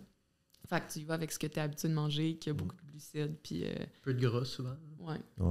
Moi, typiquement, j'achetais des tartes au sucre, des trucs comme ça, mais Catherine m'a fortement déconseillé. Moi, je pensais que glucides, c'est tout glucide. Là, oui, c'est ça. Ça a l'air, c'est pas comme ça que ça marche. Elle me faisait n'importe quoi. C'était comme le treat, là, une semaine avant, c'est le party qui commence. Ouais, j'en profitais un peu, mais je pense pas que c'est ça qui est recommandé. Non, sûrement pas. Puis après parce que ça aussi, c'était la récupération, souvent... c'est là que ça peut se jouer, tu sais. Définitivement. Puis autant, je veux dire, le jour de ta course, mais tout ça, il faut que tu y penses dans tes gros entraînements aussi. Là. Mais là, après, bien évidemment, tu veux prendre des glucides, mais les protéines aussi. Tu sais, c'est vraiment les deux. Puis, tu sais, rapidement après. Tu sais, même si tu n'as pas faim tout de suite après, tu essayes de manger ce qui passe bien. Fait que tu vas manger plus, tu vas avoir beaucoup de protéines, beaucoup de glucides. Tu sais, moi, je me rappelle, j'ai fait le Ironman de Tremblant au mois d'août dernier. Puis, tu sais, vers la fin de la course, j'avais un peu mal au cœur. Puis, comme quand j'ai fini, c'était pas nécessairement le goût de manger, mais comme j'étais tellement consciente de ça va tellement aider à ma récupération, ça va tellement... Tu sais, fait que tu essaies de trouver des aliments qui passent bien. Tant que tu manges, que tu trouves ce qui passe bien, puis constamment, tu essaies... une pizza puis un Coke, c'est-tu... Ben, pour vrai, là, non, mais pour vrai, si, tu sais, quelqu'un qui mangerait rien parce qu'il file pas bien, puis c'est la pizza qui rentre après un gros effort, là, ben, mange la pizza. Si t'es entre manger rien ou ça, parce que t'as des calories, le fromage, il y a quand même des protéines, le Coke, il y a des carbs, fait que pour vrai, Moi, c'est tout le temps ça, là, mais souvent, moi, c'est mon problème, là, la pizza. Là. Le dimanche, après ma longue, là, c'est tout le temps comme... Ah, et puis c'est la bonne avec la croûte dans la vraie croûte. Là. Après ça, il y a différents types de pizza que tu peux manger, là, mais tu sais... Ben, tu sais, aussi, je pense que si t'es pour manger de la junk, si tu le fais après, je pense que ton corps va l'assimiler pas mal plus vite que tu manges un mardi après-midi. C'est que tu dépenses tellement d'énergie pendant ta course qu'à un moment donné, tu es en déficit. Il faut juste manger rendu. J'avais fait le test la fin de semaine passée. J'avais fait l'enduro Naked Talk. Fait que c'était un 6 heures. J'avais perdu 6,5 livres d'eau. Ouais. C'est du stock. Fait que tu sais, quand même, là. Ben oui. 6,5 livres. Puis c'était pas... Il faisait chaud, mais c'était pas la grosse affaire. Mais j'étais un gars qui va... Tu sais, je suis vraiment beaucoup. Il y a un de mes chums, hier, pendant la course, il mixait des BCAA dans son eau. Puis là, je dis, comme, ça n'a pas rapport, mais là, je me disais, je vais te poser la question parce que, tu sais, musculairement, à un moment donné, tu commences à avoir mal. Tu penses que le BCAA... Puis lui, il m'a dit, je prends ça, c'est vraiment juste pour le goût. Là, parce qu'il dit, des fois, j'ai pas le goût de boire, mettons, du Gatorade ou des drink mix. Fait que c'est juste un peu de BCAA pour le goût. Mais je me suis dit, je pourrais même pas te répondre. Pour l'endurance je veux pas te dire n'importe quoi. Fait que, selon moi, ça n'a pas super rapport. Dans le monde de la muscu, les BCAA, c'est... Ben, c'est ça. En course, tu sais, mais je me suis peut-être pour ton endurance. Mais il y a des nouvelles boissons qui vont introduire des protéines dedans. Puis ça, pour le ultra effort, dépasser un certain nombre d'heures, là, il va y avoir un bénéfice. Je sais que NAC, ils ont commencé à avoir une boisson qui a des protéines, puis je pense qu'il y en a plusieurs autres aussi. Au-delà d'un certain nombre d'heures, ben là, ça va avoir un impact positif. Ça, moi, ça passe pas. Parce que avec la protéine, ça devient un peu plus... la texture est différente. Ça devient comme quasiment un shake, là, un peu plus... je sais pas c'est quoi le mot que je cherche. C'est comme plus épais un peu, là, comme boisson. Non, ça passe pas. Hier, j'ai fait... Habituellement, je prends que Drink Mix, Upica, puis Castleman 15 pour un 15% de rabais. Puis là, hier, j'ai mixé avec une gourde Drink Mix, une gourde eau. Parce que, tu sais, après 3, 4, 5 heures, des fois, j'ai le goût juste de l'eau, je veux juste de l'eau. Mais là, tu te dis, mais non, il faut que j'aille mes électrolytes, il faut que j'aille mes carbs. Puis là, en alternant... moitié drink mix, je buvais quand même mes bonnes quantités, mais avec de l'eau, on dirait que tout le long, j'ai pas eu je boirais juste de l'eau, là, tu sais. Ce goût-là. Fait que ça a été un petit apprentissage aussi que j'ai fait, mais il faut tester. Absolument. Vraiment. Tu vois, moi, je préfère toujours... Moi, c'est le contraire. Moi, je vais boire du Gatorade puis des boissons sucrées tout le long, puis essayer de minimiser le plus possible le solide. Moi, ça passe un petit peu moins. Mais chaque personne est vraiment différente. Moi, ça, c'est comme ma recette. Puis souvent, on achète la poudre, là, fait que je peux un peu le booster. Mais moi, je vais toujours avoir de l'eau. Ben, les deux, là, mais moi, j'aime avoir l'eau puis une autre boisson. C'est très individuel. C'est super personnel, la nutrition sportive. Je pense qu'il y a moyen de se renseigner puis d'aller voir des experts pour comme, se faire guider. Mais après ça, c'est beaucoup de tester aussi puis de voir comme, qu'est-ce qui fonctionne. Comme dernièrement... C'est drôle, mais pour nous, les patates grelots avec du cuit dans l'eau bouillante avec plein de sel, sel d'Himalaya, c'est débile. C'est comme la chose qui nous sauve dernièrement. Ça, des réglisses en deux. Ça, des réglisses noires, j'espère? Non. Okay. Quand même. Non, mais les patates, hier, je me suis fait un gros pot, puis ça rentrait avec du sel, évidemment. Là. Mais ça coupe aussi le tu sais, quand tu bois du Gatorade à journée longue, à un moment donné, ça peut taper sur le cœur ou de la compote, puis c'est tout super sucré. Mais là, c'est une façon de manger des carbs, mais salés. On dirait que ça coupe un peu ce goût-là à un moment donné que tu vas avoir dans la bouche. Là, fait que c'est du solide aussi. Là. Peu de calories. Je me souviens, Elliott Cardin qui avait gagné l'UTHC l'année passée. Je me disais, quoi, qu'est-ce qu'il mange? C'était des purées de patates puis patates douces. Il mixait dans ces genres de poches. J'ai quand même, ça doit tomber sur le cœur, mais il a mangé que ça. Il dit, moi, ça passe. Puis, tant mieux. Puis il a quand même fait 14 heures au Ça doit être ça le secret. 125, ça doit marcher pour... C'est quoi ta course cette année, toi? Ben là, je refais Arikana, mais 65. OK. J'avais essayé le 125 l'année passée, puis gestion, chaleur, j'ai DNF. Ouais. Puis là, cette année, j'étais réinscrit, mais vu qu'on a une backyard à Cantley 2 semaines après, je me ça serait con un peu d'aller me lancer sur le 125. Fait que je prends 65, puis 2 semaines après, ça. Puis je fais le backyard de Kakuna en juillet. OK. Cool. Fait que ma course A, c'est Kakuna en juillet. Ma course A-, mettons, c'est Arikana. Okay. Après ça, la backyard de l'Outaouais, ben... Si je suis en forme, écoute, m'a poussé au max. Là. Mais c'est vraiment ça. Vous autres, c'est quoi vos courses à cette année? Nous autres, on fait... Moi, j'en fais 2 finalement. Je fais la IPA Fun Run qui est au mois de... C'est mi-juin. Je suis inscrit au 15. Je vais peut-être faire le 30, mais à voir.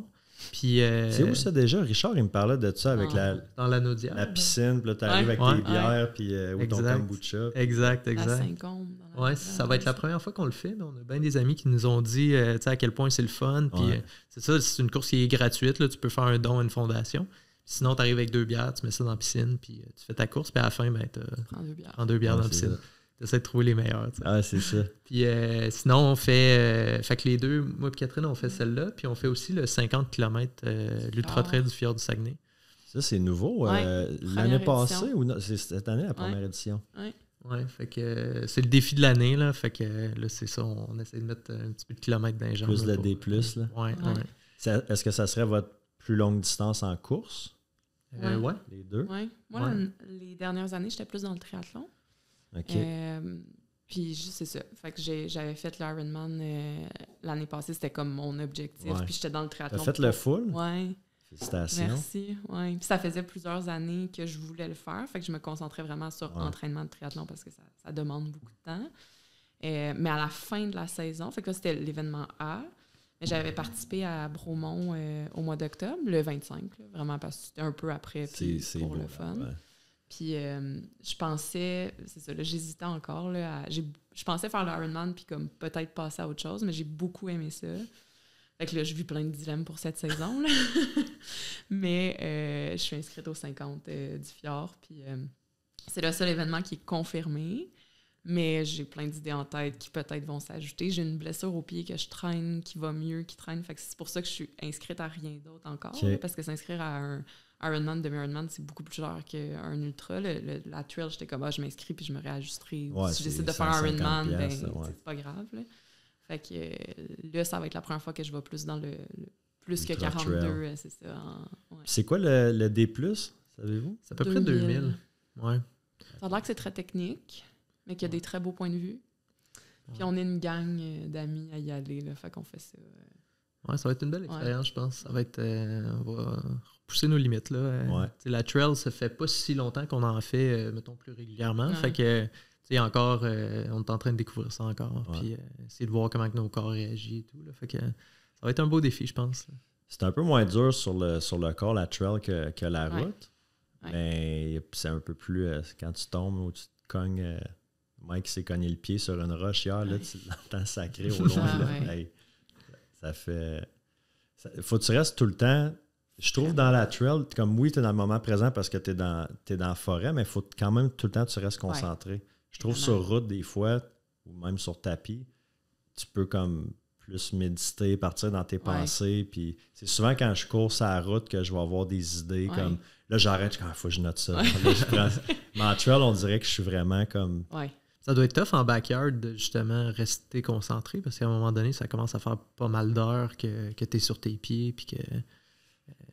Est-ce que la tête à part à un moment donné ou tu réussis à rester focus au travers du temps? Je te dirais que les 2-3 dernières boucles hier, 50 années, tu deviens veux pas fatigué. Puis, des fois, tu as comme des... On avait un segment de peut-être 2 km sur route hier dans notre parcours sur le chemin du Camp Fortune, Lac Fortune. Puis, on dirait que des fois, là, on parlait, puis on arrivait sur ce segment-là, puis là, on était juste comme un peu dans notre bulle, là, tu commences à être un peu light-headed, un peu comme buzzé de genre, OK, là, il est comme temps que ça finisse, mais on était rendu à 10-11 heures, mais imagine ceux qui font des 24, des 36, des 48, Le record du monde de backyard, c'est 101 boucles. 2 Espagnols l'année passée. Aïe. 101 boucles, man, c'est 4 jours et... Aïe. 4 jours et quelques, tu sais, t'imagines-tu ta tête à part. Mais ben c'est qu'en donné aussi, c'est vrai que c'est tout le temps le même parcours. Fait que tu deviens comme moins concentré, mais il faut quand même que tu restes concentré parce que tu prends un mauvais... un mauvais tournant, un mauvais t'enfarger, plein de choses qui peuvent arriver. Tu sors un peu du parcours. Ouais. Puis ce qui est tough avec les backyards, c'est que, tu sais, mettons, tu fais un ultra, ben, tu peux arrêter au ravito 10, 15, 20 minutes. Mais le backyard, il faut tout le temps que tu repartes. Fait que si une boucle, ça va moins bien, tu rentres en 55, 56, 57. T'as pas grand temps là, de repartir. Il faut que tu sois sur la ligne à 0-0 pour repartir. Mais ce qui est cool, c'est que tu cours tout le temps avec le même monde. Fait que tu sais, le gagnant, tu le vois à toutes les boucles, tandis que tu sais, aux 50, là, vous allez voir, les premiers vont partir, tu ne vois pas. Puis même à la fin, eux autres sont déjà couchés à la maison, ils ont pris leur douche, puis sont déjà couchés, là, tu sais, quand toi tu finis. Fait que ça, c'est un concept qui est cool. Mais tu sais, il n'y a comme pas de fin, tu sais pas quand tu vas finir. Ah oui. Ça gagne en popularité. On dirait qu'on entend de plus en plus parler là, du concept de backyard. C'est quelque chose qu'on n'a pas dans les Laurentides, je me trompe pas. Je pense pas que je n'ai vu, mais à Gatineau, là, il y a Cantley, Edmundston au Nouveau-Brunswick qui a eu lieu il y a 2 semaines. Kakuna qui est dans Baie-Saint-Paul, là, juste après Québec. Puis il y en a une 4e. C'est où la 4e? En tout cas, il y en a 4. Il y en a 4 présentement, ouais. Puis, moi, je suis vraiment tombé en amour avec ce concept-là. Aimes-tu mieux ce concept-là qu'un parcours, mettons, linéaire? Ben, tu sais, j'ai pas encore... Tu sais, je me suis lancé sur Elcana, ça n'a pas fonctionné. Fait que j'ai aimé, c'était super beau. Mais j'ai pas encore complété une course comme ça. Mais, tu sais, moi, je fais quand même anxiété, un peu de crise de panique. Puis le fait de toujours revenir, c'est comme super sécurisant. Fait que ça l'enlève beaucoup de stress mental, de je sais pas où je vais être. Si je suis là, puis j'ai pas de réseau cellulaire, puis il arrive quelque chose, je vais-tu manquer d'eau, je vais-tu savoir assez de bouffe.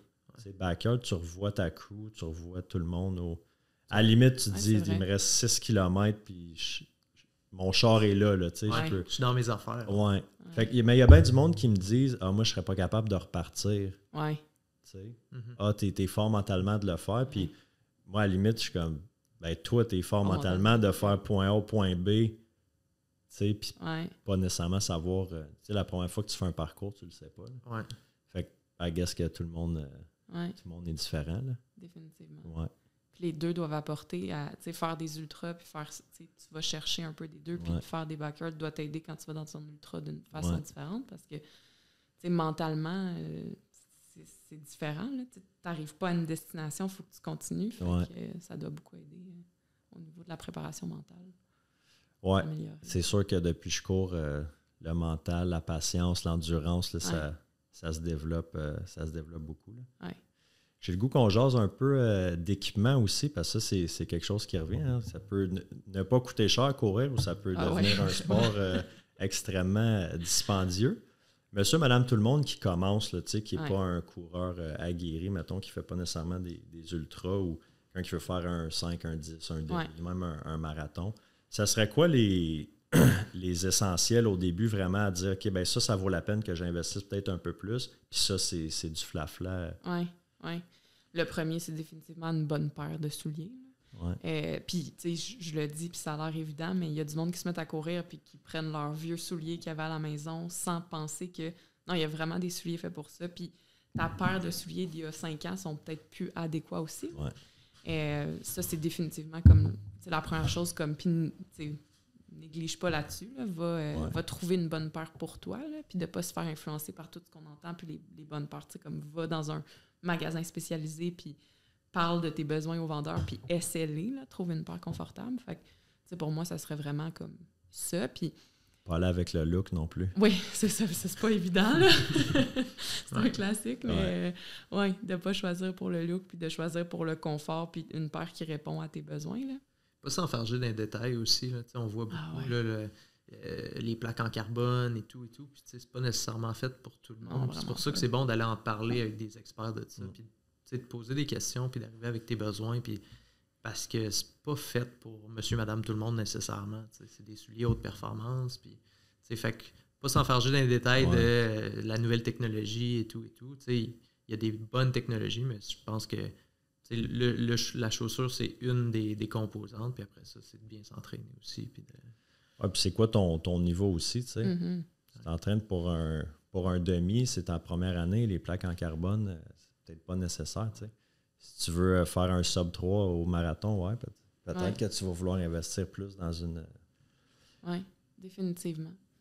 Puis, tu sais, sinon, ça arrive sur des appels là, avant du monde qui veulent faire de la planif. Ils sont comme, hey, j'ai pas de monde, comme j'ai-tu besoin d'en avoir une? Ben, tu sais, c'est sûr que c'est un outil très intéressant, là, si tu veux suivre un peu tes statistiques, ton volume, puis tout, ben, comme définitivement. Puis là, c'est facile de te perdre, tu sais, la montre. Le monde, c'est comme, ben, quelle montre tu me suggères? Tu sais, si ton but, c'est juste de courir pour le fun, de faire des demi, ben, tu peux y aller avec l'entrée de gamme. Ben oui. Tout ce qui est Garmin, tu sais, c'est toutes des bonnes montres. Mais il y a du monde qui sont comme, moi, je cours pour le fun, juste pour comme, me vider la tête, comme je m'en fous d'avoir une montre. Ben, c'est correct, tu sais, au pire.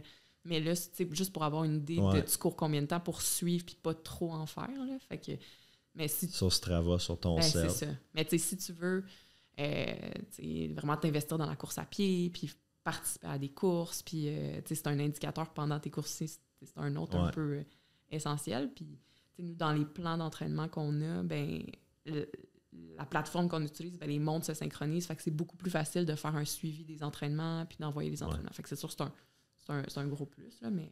Utilises-tu Training Peak pour tes entraînements? Non, nous, on utilise Nolio, qui est une plateforme qui vient d'Europe, qui est très, très, très similaire à Training Peaks. L'avantage d'utiliser ça, c'est qu'il y avait une messagerie à l'interne, ce qui permettait de tout centraliser les communications avec les athlètes beaucoup plus facilement. Texte, exactement, en privé, dans un autre. Fait qu'il y avait la messagerie, puis c'est très similaire. Okay. Fait que toi, tu vas rentrer tes programmes, la personne regarde son programme pour la semaine. Exactement. Puis ça se synchronise. Là, les entraînements, ils rentrent, les entraînements envoient à la montre. Fait que tout est vraiment plus simple. Ouais. Mais les montres, puis ça peut... tu sais, tu as des modèles, c'est rendu en haut de 1000$. Là.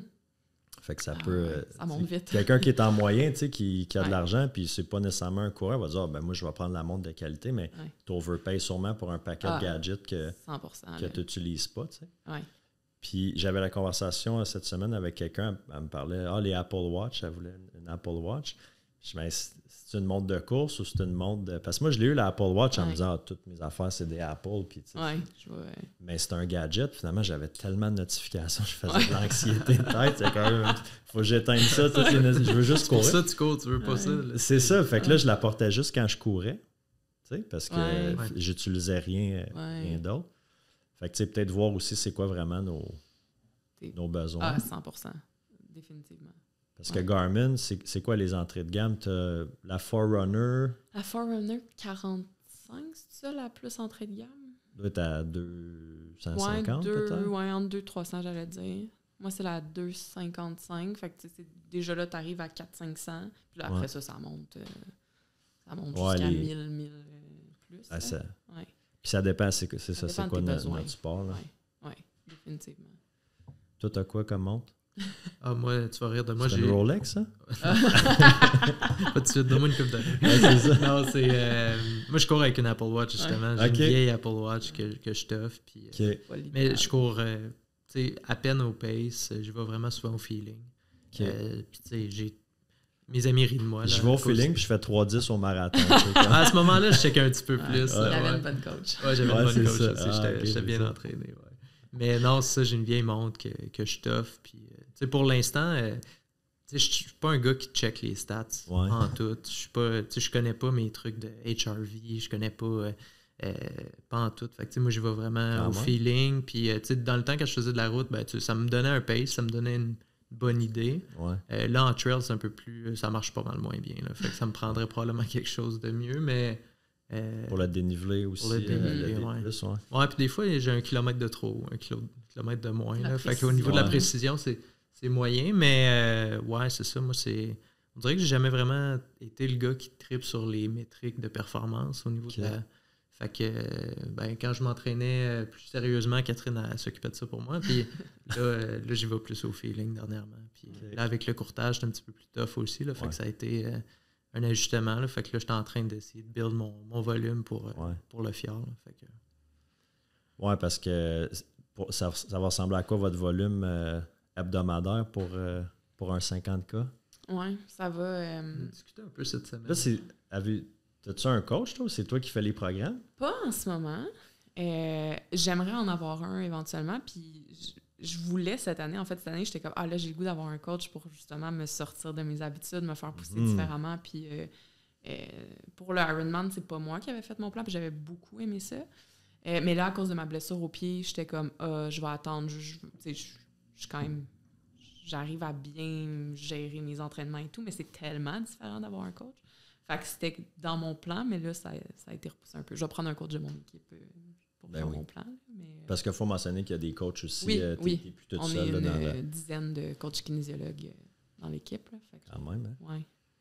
Fait que là, je regarde la caméra, tous ceux qui me demandent si je connais un coach.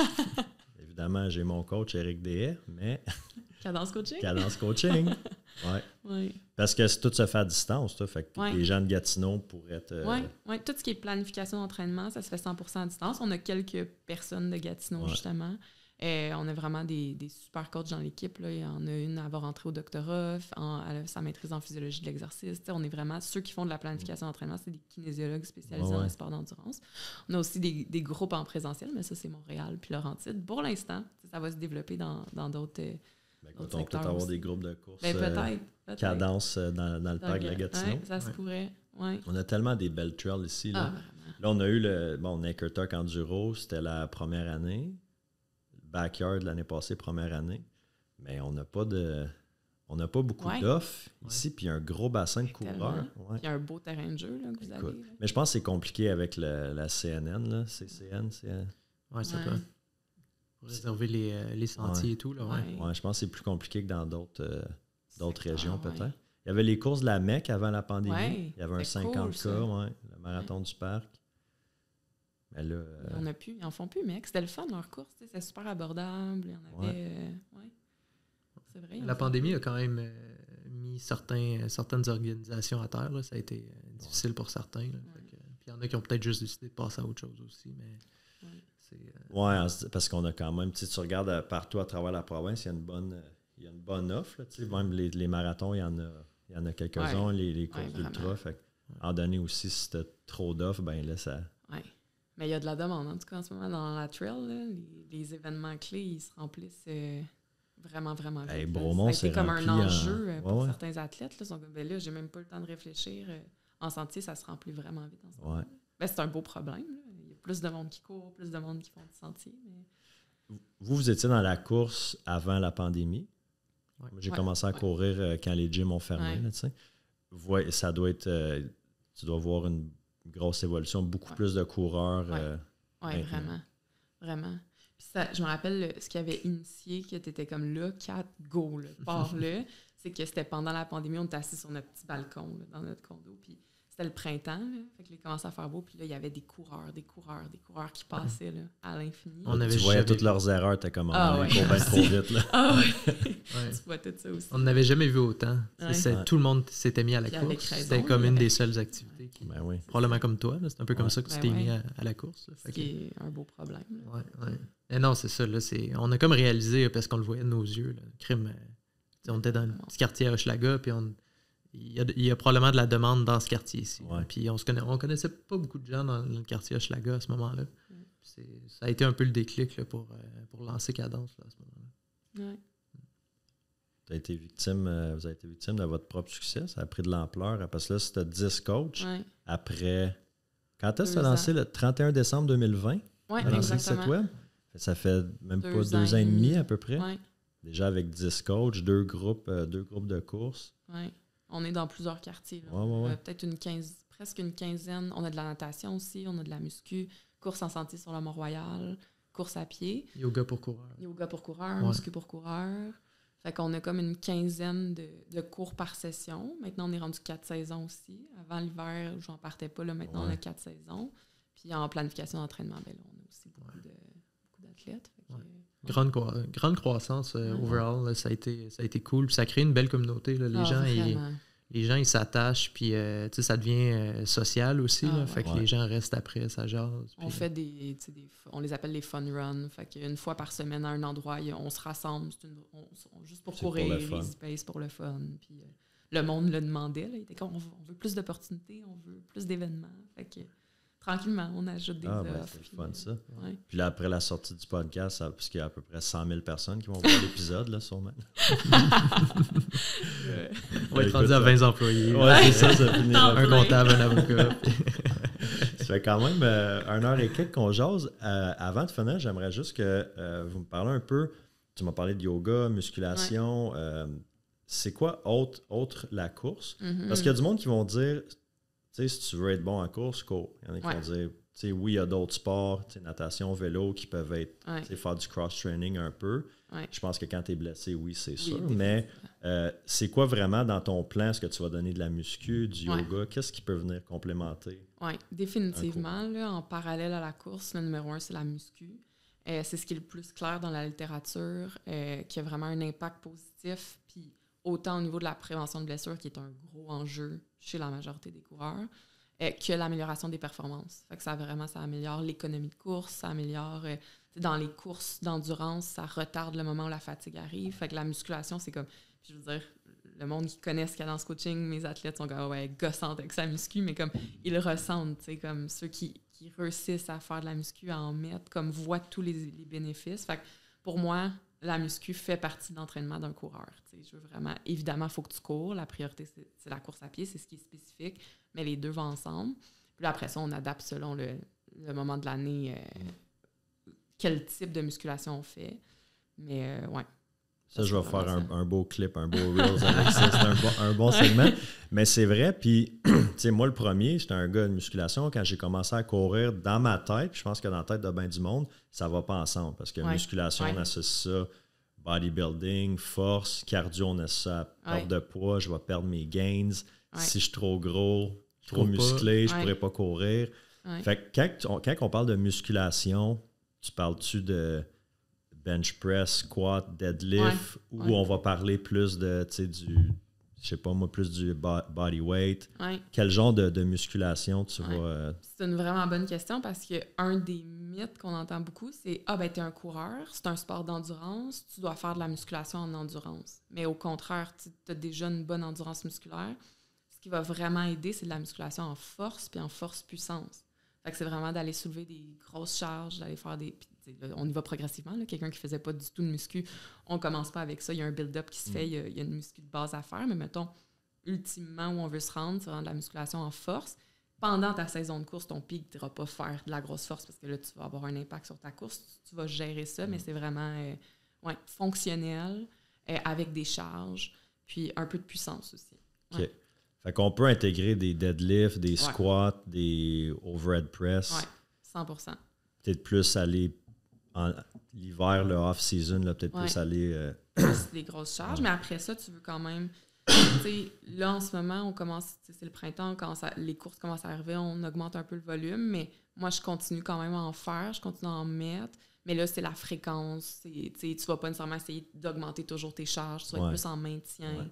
Fait que pendant la haute saison, peut-être une fois ou 10 jours, tu en fais une quand même bonne. Pas autant que tu faisais, mais pour maintenir tes acquis. Tu vas continuer à faire de la musculation. Parce que là, j'ai parlé beaucoup de la musculation en force, mais il y a toute une musculation, plus des stabilisateurs du corps. C'est super important aussi. Ça, c'est plus facile à faire tout au long de l'année. Mais pendant le off-season, qui est tout l'hiver, c'est vraiment un bon moment d'en faire plus puis de l'intégrer. Ouais. Fait qu'écoutez ce que coach Catherine a dit, faites vos... Mais c'est vrai, je le vois en trail. Moi, mon background de muscu, je vois que les jambes... Puis même si la personne qui va s'entraîner en vitesse, pour un 10 demi, un marathon va le ressentir. Tu fais-tu ta muscu, toi, Gab? Catherine serait pas fière de moi. Catherine est pas fière de moi. Elle est sur le spot, là. Oui, vraiment. Ah, vraiment pas assez, vraiment pas assez. Non, faudrait que j'en fasse plus. Puis faudrait que je cours plus aussi. Là. En ce moment, c'est un défi pour moi là, avec la tout nouvelle, ce qui se passe. Là, fait que, c'est dur au début, hein, le courtier hypothécaire, tu commences, t'es comme... partout. Ouais, c'est beaucoup de développement d'affaires, c'est beaucoup de temps aussi à travailler puis à essayer de développer ta base de clientèle. Là. Fait que tu as passé par là, toi, au niveau du courtage immobilier. Là. Fait que c'est beaucoup d'heures, c'est beaucoup de temps. Puis c'est pas toujours les heures quand tu les veux nécessairement. Si le client est disponible en soirée, ben ça va être en soirée. Fait que je te dirais les premiers mois, ça a été un challenge. Puis là, l'équilibre devient de plus en plus raisonnable. Là. Fait que, mais oui, la course a un peu pris le bord pendant ce temps-là. Puis pendant la pandémie, moi, j'ai eu des challenges justement au niveau de la course à pied. Ça n'a pas toujours été... j'ai pas toujours été super assidu. Puis au début de la COVID, on avait fait un défi avec Catherine puis Cadence pour ramasser des fonds. Puis c'était un défi 24 heures où est-ce qu'on courait en équipe en continu pour ramasser des fonds. Puis moi, ça m'avait donné une espèce d'écœurant titre de la course à pied à ce moment-là. T'en avais fait beaucoup. J'en avais fait beaucoup. On avait fait, je pense qu'on avait fait 70 km en 24 heures. À peu près. Chaque, on était 4. OK. Puis la manière qu'on l'avait structuré, c'est qu'on courait 1 heure chaque. Donc 1 heure, après ça, le prochain faisait 1 heure, le troisième faisait 1 heure, quatrième faisait 1 heure, puis on recommençait. Fait que ça donnait pas un grand... Non, on était 3. C'était 3, excuse-moi. Moi, j'étais 4. Fait que ça donnait... Tu courais 1 heure, tu avais 2 heures de break. On l'avait mis comme ça, mais on n'avait pas pensé que quand tu mets 2 heures de break, ben mettons une demi-heure pour rentrer, enlever tes souliers, manger un petit peu, t'as pas le temps de dormir. Fait que pendant 24 heures, t'étais on. Ça avait été extrêmement difficile, puis et on avait couru 70 km en 24 heures, puis après ça, j'ai presque pas couru pendant 2 ans. Fait que c'est depuis l'automne que moi j'ai repris la course. Je m'étais mis beaucoup au vélo, j'étais resté actif, ski de fond au vélo. Fait que j'avais gardé une bonne shape, mais là, la course à pied avait un petit peu pris le bord. Puis là, tu vois, là, je retravaille mon assiduité, puis j'ai comme réappris à aimer ça aussi. Fait que, tu sais, c'est ça, c'est de trouver l'équilibre là-dedans au fil du temps. Là, mais fait que là, c'est le nouveau travail, c'est la course à pied qui a recommencé plutôt à l'automne. Fait que c'est ça, c'est un travail en continu là, à ce niveau-là. Ben là, si tu te découvres en trail aussi, ça rallume peut-être cette flamme. Ça a beaucoup aidé, Puis justement, dans notre coin, c'est très montagneux. Puis, tu sais, un coureur de route, mon réflexe naturel était de retourner sur la route. Puis, c'était pas très plaisant parce que c'était hyper difficile. C'est très, très, très... des bonnes pentes abruptes. Mais en allant en trail, là, on découvrait un terrain différent. C'est beaucoup plus varié aussi. Fait que ça a été plaisant. Puis, on a retrouvé des... Tu sais, on s'est fait un groupe d'amis aussi qui courent beaucoup en trail. Fait que c'est devenu un événement aussi social. Puis, tu sais, la qualité des sentiers, puis la variété est impressionnante là, dans notre coin. Fait que t'as un petit peu de tout. T'as des sentiers plus tapés, t'as beaucoup de racines, beaucoup de roches. Fait que on s'y plaît beaucoup. Puis je pense que ça l'aide à justement là, retourner vers la course à pied puis de réapprendre à courir, mais différemment. Là. Ouais, ça c'est intéressant. T'es pas le premier que j'entends qui a couru beaucoup. Ouais. Puis tu sais, des fois, les marathons, les entraînements marathons, c'est très cérébral, c'est des paces. Tu es comme moins dans ton moment parce que tu regardes ta montre, tu veux frapper ton pace. Fait que je pense que ça peut devenir des fois... Oui, puis le stress de performance aussi au marathon, puis sur route est beaucoup plus présent. Puis c'est quelque chose que j'ai beaucoup apprécié de la course en trail. C'est que, tu sais, quand je parlais de mon marathon, la première question que les gens me posaient, c'était quoi ton temps? Puis tu sais, j'étais super fier de mon temps. J'avais fait 3h10 et quelques secondes. Puis j'étais fier de ça, mais on dirait que ça me gossait, tu sais, que ça soit ça la question. Puis, tu vois, là, en trail, c'est comme... Puis, comment ça a été? T'es-tu fier? Tu sais? Est-ce que tu es fier de ta performance? T'as-tu été malade? T'as-tu des... T'as-tu tout vomi ton lunch? À quel kilo, là, t'as regretté ta décision? Exact. Tu sais, vu que le dénivelé puis le parcours est différent d'une place à l'autre, tu peux pas comparer un 50... Tu sais, cette année, nous, on fait le 50 km, mais on pourrait pas se comparer avec l'année d'après parce que peut-être que l'année d'après, le terrain va être super humide, puis ça va être beaucoup plus lent. Tu sais. Ben oui. Fait que tu préfères un moins bon temps, mais au final, être plus heureux de ta performance. Puis ça, je trouve ça cool parce que ça te ressente sur toi-même au lieu de te comparer avec le voisin. Ouais. Fait que si tu as eu une bonne journée, tu peux être fier, même si le temps veut rien dire, ou presque. Ouais. Je trouve qu'il y a beaucoup moins de compétition en trail. C'est beaucoup plus... la communauté est beaucoup plus... je sais pas, c'est serré. Puis ça s'aide beaucoup plus d'entraide. Que, puis tu sais, j'ai pas fait énormément de route. C'est peut-être juste l'impression que j'ai, parce que j'ai jamais été dans des clubs de course de route vraiment, mais peut-être l'impression que j'ai. Ouais. En tout cas, moi, je sais que je ne m'en vais pas là pour gagner, puis il n'y a personne qui a le nez en l'air là, d'un trail. Ouais, on est tous là pour s'amuser, puis au final de se dépasser, puis c'est bon pour le mental de courir, c'est bon pour l'estime de soi aussi, la santé. Fait que on fait ça pour le fun, puis il faut que ça reste le fun. Fait que c'est ça. Ça, c'est quelque chose que j'apprécie particulièrement de la course en trail, puis c'est le fun, là, quand on retourne sur route, puis là, tu pousses, puis là, on dirait que tu rentres dans une cadence, puis tu es capable de tenir un pace. C'est vraiment le fun. Fait que, il y a comme des plus et des moins aux deux, mais c'est ça. C'est de trouver l'équilibre là-dedans, puis faire qu'est-ce qu'on aime. Très nice. Hey, c'était un bon épisode, belle conversation. Merci. Merci à toi. Là, vous autres, vous êtes en ville pour la journée. Là. Vous avez un dîner. Oui, pour le week-end. Là, c'est le week-end de la fête des mères la semaine passée. On est en ville. Puis là, c'est de l'autre côté de la famille. Là, on est en ville pour un petit week-end brunch de la fête des mères en retard. Fait que, on va peut-être aller courir après. Oui, c'est ça. C'était des suggestions, justement. Nous autres, on irait courir dans le parc. Dans le parc? Avez-vous le goût de faire du technique ou du pourrait bien. On est dû. Crème, on a... Ben, si vous allez à Fortune, on a une de flaguée là, qui est une petite loupe de 5.5 points quelque, ça se tenait à Fortune. Moi, je ne l'ai pas faite hier, parce qu'on avait comme 3 books hier. Parce qu'on était une petite gang, puis c'est pas tout le monde qui faisait la même book. Cool. Mais Fortune. Sinon, qu'est-ce qui est technique? Il y a une trail, la 17 est vraiment... La 17, la 8. Je pourrais faire un petit parcours sur Garmin. Tu nous enverras ça. C'est ça. Fait que, merci beaucoup. Je pense que ça a été super instructif pour un paquet de choses. Puis je leur dis, là, pour le monde qui nous écoute, ça a besoin de services de coaching, cadence coaching. Yes. C'est quoi la bonne cadence à courir?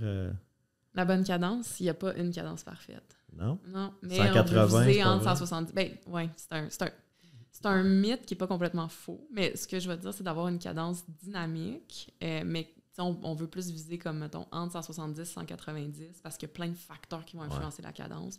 Fait que d'essayer de chercher juste un chiffre parfait, ça ne sera pas le bon chiffre pour tout le monde, mais c'est d'essayer d'avoir une cadence qui est dynamique. Fait que la morale là, de tout cet épisode-là, c'est que chaque coureur est différent. Il faut trouver sa recette. Puis, 100%. Avec la sagesse de Gab, il faut s'amuser pour avoir du fun. Exact. À défaut de savoir ce que je fais, Catherine est là pour ça. Ouais, c'est ça. Moi, je cours pour le fun. C'est ça, exact. Hey, vous êtes un beau couple, pour vrai, c'est cool de jaser avec vous autres, c'est cool de vous avoir. Fait que merci tout le monde pour votre écoute. Bonne semaine.